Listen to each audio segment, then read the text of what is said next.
이런 가운데 어제 또다시 대전과 청주에서 연달아 교사 2명이 극단적인 선택으로 숨진 사실이 확인됐습니다. 이 중 한 교사는 4년 가까이 아동학대 신고에 시달려온 것으로 알려졌는데요. 이 교사들이 보호할 근본 대책에 대해서 교사노조연맹 김용서 위원장과 고민해 보겠습니다. 위원장님 어서 오세요. 네, 어제 또 안타까운 사건이 발생을 했습니다. 이 학부모 민원에 시달리던 이 초등교사가 극단적인 선택을 한 건데 이게 어떻게 된 사안입니까? 네, 먼저 어제 늦은 저녁 대전의 한 초등학교에서 교사가 극단적 선택으로 생을 마감했습니다. 상가 고인의 명복을 빕니다. 그분은 우리 대전교사노조 조합원이셨습니다. 해당 선생님께서는 2019년 담임을 하실 때 맡은 학생 4명으로부터 아동학대 고소를 당했고 그 이후로 무혐의 처분을 받으셨지만 4년간 계속적으로 이 문제로 민원에 시달리셨습니다. 오랜 기간 정신과 치료를 받으셨으며 좀 나아지긴 하셨으나 서희초 사건을 보시고 지난 9월 2일 집회에도 참여하셨고요. 9월 4일 재량휴업일, 그리고 현장 체험학습 문제, 그리고 2학기 상담기관 운영 문제로 학교 안에 관리자들과 좀 심각한 갈등이 있었다고 들었습니다. 고인이 되신 선생님은 중견교사로서 학교 현장의 부조리에 용기 있게 목소리를 내셨지만 계속되는 갈등이 극심한 정신적 스트레스로 이어지면서 극단적 선택을 하는 게 아닌가 그렇게 파악을 하고 있습니다. 네, 대전뿐만 아니라 충북 청주에서도 또 사망 소식이 확인이 됐습니다. 최근 들어서만, 최근 한 달 사이만 벌써 5건인데 이런 일은 왜 반복이 되는 겁니까? 네, 그 본래 은폐된 공간인 가정에서의 그 학대를 방지하고자 만들어진 아동복지법이 공개적인 장소인 학교에서도 일률적으로 이제 적용하면서 교사를 압박하는 수단으로 악용되고 있다는 점입니다.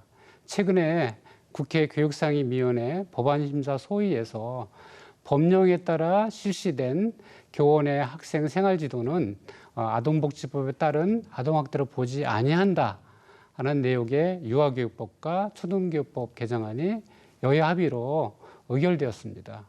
이에 우리 교사노조연맹은 유아교육법과 초등교육법에 따른 교원의 학생 생활지도는 아동학대로 보지 아니하도록 하는 내용이 아동복지법 3조의 보호자에서 교사를 제외하도록 하는 이런 법률을 개정하는 것이 이 문제를 해결하는 아주 근본적인 해결책이라고 보고 있습니다.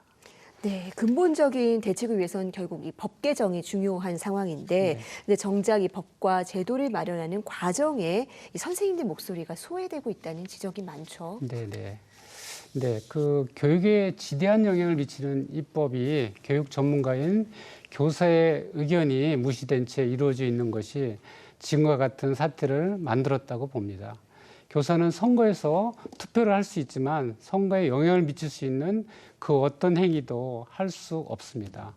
예를 들어서 선거 기간 후보자들의 공약을 보고 페이스북에 좋아요만 눌러도 선거법 위반으로 징계를 받습니다.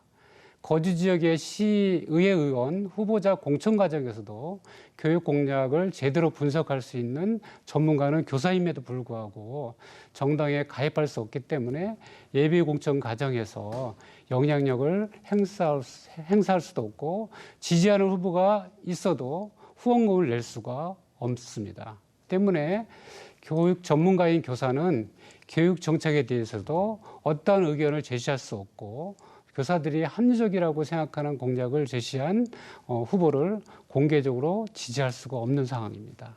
또한 대학 교수나 학교에 근무하는 공무직분들은 휴직하고 선거에 출마할 수도 있고 선거운동을 할 수도 있습니다.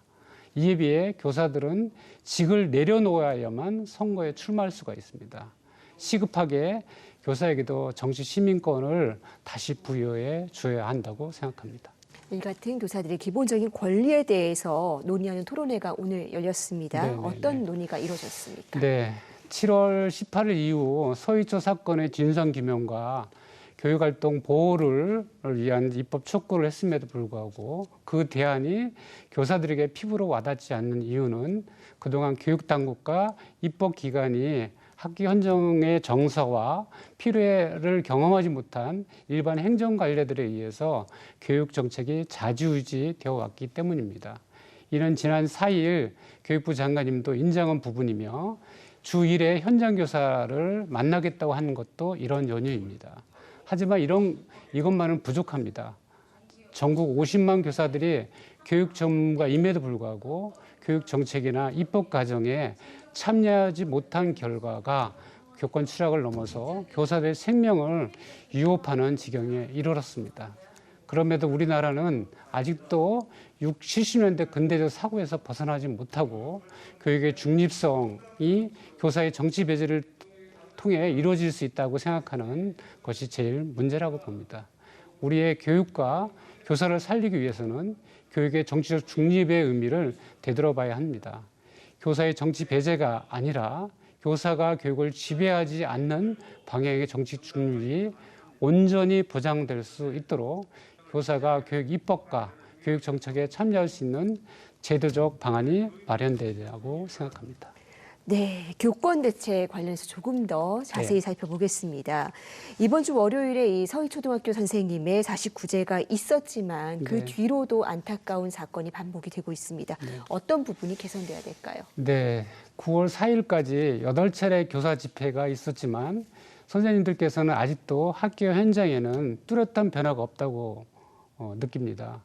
교육부가 생활지도 고시를 발표했고 국회 교육상임위원회 법안심사 소위에서도 유아교육법, 초등등교법, 교원지법, 교육기법법 등 개정안이 의결되었음에도 아동복지법, 아동학대 처벌법이 더 우선함으로 선생님들께서는 실질적 변화가 없다고 판단하시는 겁니다.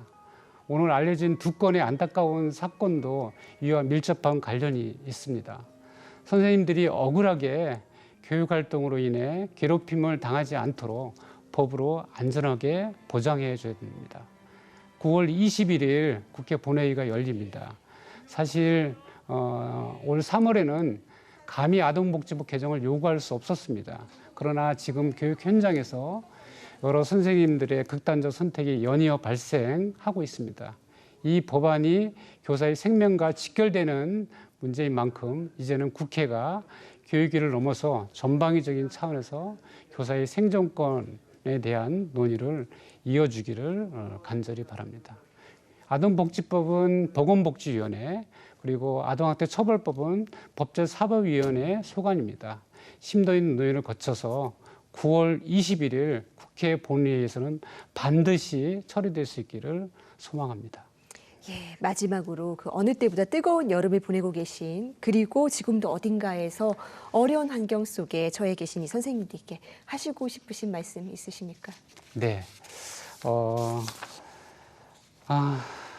마지막으로 선생님들께 드리고 싶은 말씀은, 선생님은 힘드시면 쉬시고 아프시면 병원에 가기를 바랍니다.